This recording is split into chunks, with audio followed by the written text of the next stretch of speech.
Kalau ngomongin Korea, pasti langsung keinget K-pop, drama Korea, makanan enak. Tapi pernah nggak sih kamu mikir, kok budaya Korea bisa mendunia banget? Jawabannya bukan cuman karena mereka jago bikin konten, tapi karena ada dalang besarnya, pemerintah Korea Selatan sendiri. Sejak krisis ekonomi tahun 97, Korea sadar, ekspor teknologi aja nggak cukup. Akhirnya, mereka mulai dorong budaya sebagai senjata baru. Pemerintah bikin kebijakan buat dukung industri hiburan, kasih dana, bikin pelatihan, sampai bantu promosiin ke luar negeri lewat lembaga kayak KUCCA. Ini yang disebut soft power, bikin dunia jatuh cinta sama budayamu, dan dari situ datanglah pengaruh. Makanya sekarang Korea bukan cuma soal Samsung atau Hyundai, tapi juga soal kimchi, opa-opa, dan dramanya yang bikin baper. Jadi, tiap kamu nonton drakor atau dengerin lagu K-pop, kamu lagi jadi bagian dari strategi besar Korea. Keren kan? Mana pemerintah Korea main peran besar lewat soft power. Nah, sekarang yuk kita intip lebih dalam. Gimana sih sistem dibalik K-drama dan K-pop bisa sekuat itu? Bagian satu, sistem K-pop, mesin idol yang terorganisir. Di balik gemerlap panggung, ada proses panjang banget. Anak-anak muda direkrut sejak kecil, masuk ke agensi, dan ikut sistem pelatihan super ketat. Latihan vokal, dance, public speaking, bahkan belajar bahasa asing. Semua udah disiapin buat pasar global. Agensi jadi pusat segalanya, dari produksi musik, gaya busana, hingga strategi marketing. Ini udah kayak pabrik idol yang terstruktur banget. Dan jangan lupa, mereka punya fanbase yang loyal dan global banget. Ini hasil dari kombinasi musik catchy, visual kece, dan storytelling yang kuat di balik tiap grup. Bagian 2, sistem K-drama, industri drama yang super cepat dan strategis. Kalau di K-drama, sistemnya juga nggak kalah unik. Banyak drama yang pakai sistem live shooting, alias syuting bisa jalan bareng dengan penayangan. Artinya, mereka bisa adaptasi cerita sesuai reaksi penonton. Tapi sisi lainnya, pemain dan kru sering kerja maraton sampai kelelahan.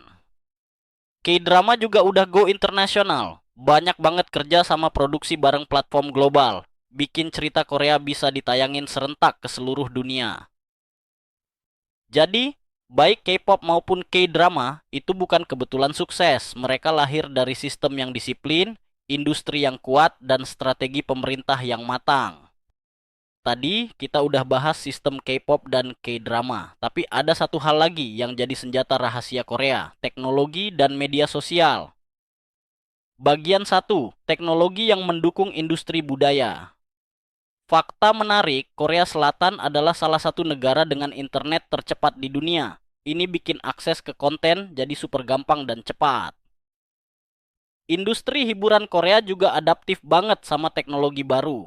Mereka cepat masuk ke platform streaming, digital album, bahkan teknologi AR VR buat konser virtual. BTS pernah bikin konser virtual pakai teknologi canggih yang bikin fans bisa nonton dan interaksi dari rumah, tapi tetap berasa di sana. Gila kan? Bagian 2, media sosial sebagai mesin promosi global. Kalau ngomongin media sosial, Korea pinter banget manfaatinnya. Fancam, dance challenge, teaser video, semuanya dirancang buat viral. Kamu mungkin nggak sadar, tapi sistem ini nyambung banget.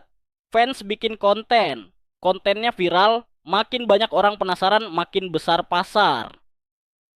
K-pop fans tuh kayak pasukan digital.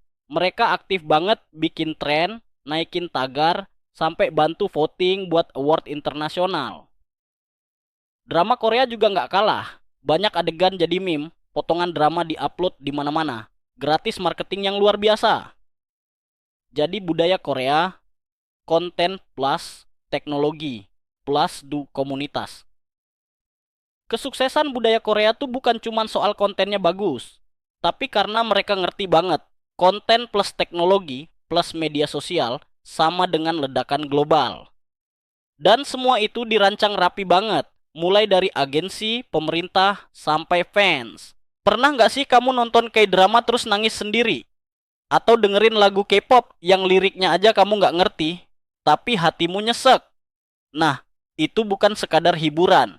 Itu seni bikin koneksi emosional. Bagian satu, estetika yang menyentuh hati. Estetika Korea itu khas banget. Warna pastel, pencahayaan hangat, komposisi gambar yang rapi. Semuanya bikin visual terasa lembut dan menyenangkan. Tapi lebih dari sekadar cantik, estetika ini dirancang buat mengangkat emosi. Setiap detail visual itu membantu cerita terasa lebih dalam, lebih nyata. Bagian 2, koneksi emosional lewat cerita dan musik. K-drama jago banget mainin konflik emosional yang dekat dengan kehidupan sehari-hari. Keluarga, cinta, perjuangan, trauma. Ceritanya bikin kita ngerasa, aku banget. Lagu-lagu K-pop juga bukan cuma soal beat dan visual. Banyak yang nyentuh tema mental health, tekanan hidup, self-love. Hal-hal yang relate banget buat generasi sekarang. Jadi, di balik gemerlap K-pop dan kisah-kisah K-drama yang menyentuh, ada strategi, estetika, dan emosi yang dirajut dengan cermat. Bukan sekadar hiburan, tapi sebuah cermin tentang bagaimana budaya bisa menyentuh hati, bahkan dari jauh. Kalau kamu suka ngebahas hal-hal kayak gini, atau mau request hal apa yang mau dibahas, tinggalin like, komen, atau share ke orang terdekatmu. See you next video.